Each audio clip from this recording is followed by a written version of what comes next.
সামনে বর্ষাকাল আসছে। আমি প্রথমে ডিএমএসপি থেকে শুরু করে যারা আছেন সকলকেই, দায়িত্বশীল সকলকেই বলছি, সোশ্যাল নেটওয়ার্কের ব্যাপারে যেটা নিজের নিজের এলাকাকে সতর্ক থাকো, যাতে কোনো ঘটনা দিয়ে আপনাদের মনে কোনো উত্তেজনা পরিবেশ তৈরি করতে না পারে। মনে রাখবেন, শিলিগুড়ি বলুন, দার্জিলিং বলুন, কালিম্পং বলুন, জলপাইগুড়ি বলুন,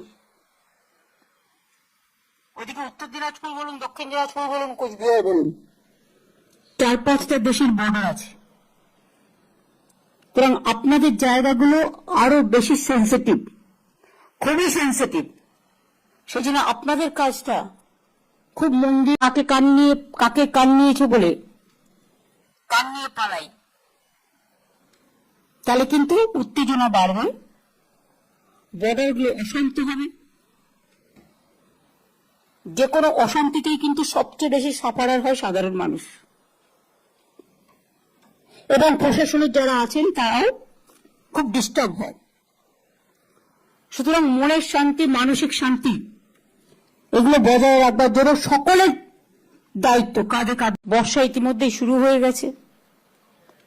গত কয়েক বছরে আপনারা আমফান থেকে শুরু করে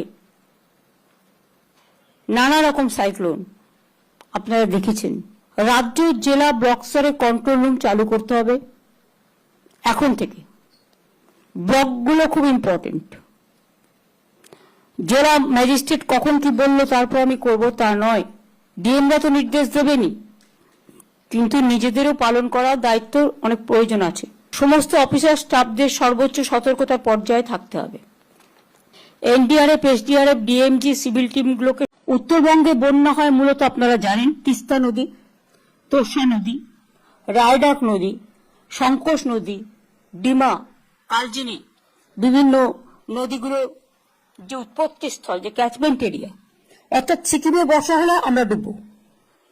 বেঙ্গলটা হচ্ছে জাস্ট একটা নৌকার মতো। ঝাড়খণ্ডে বর্ষা হলে ডুবে যাবে দক্ষিণবঙ্গ, ভুটানে বর্ষা হলে ডুবে যাবে উত্তরবঙ্গ, নেপালে বর্ষা হলে ডুবে যাবে উত্তরবঙ্গ। এটা আমরা সেন্ট্রাল গভর্নমেন্টকে ইতিমধ্যেই জানিয়েছি যে ইন্দো ভুটান একটা চুক্তি করে, যে রিভার কমিশন আছে সেখানে আমাদের রিপ্রেজেন্টেটিভ থাকার। প্রত্যেককে আমি অনুরোধ করবো, বিডিও থেকে শুরু করে, আইসি থেকে শুরু করে, হেড অফ দ্য ডিপার্টমেন্ট যারা বিভিন্ন জেলায় বিভিন্ন হেডে আছেন,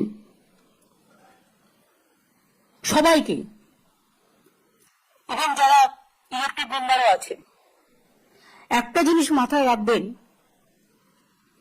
ফেক ধরবার মেশিনারি আছে। যখনই ফেক দেখবেন ওটাকে ফেক করবেন, তাহলে লোকে বুঝবে ঘটনাটা সত্য নয়। আজকের দিনে ফেক বিক্রি করে টিআরপি রেট বাড়ানো